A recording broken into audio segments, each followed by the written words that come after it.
Fix Snapchat to repeated failed login attempts or other suspicious activity.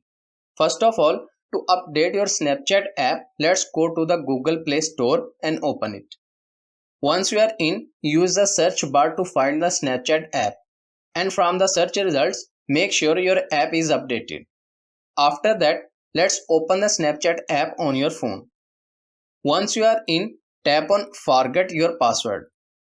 It will ask you to select an option to receive a verification code. I will go via email. Next, you need to enter the email address linked to your account and tap on Submit.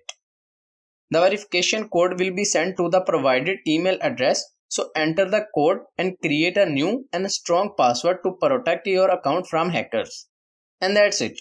This is how you can fix Snapchat login issues due to repeated failed attempts or suspicious activity. I hope this video is helpful for you. For more information, please subscribe our YouTube channel and thank you for watching.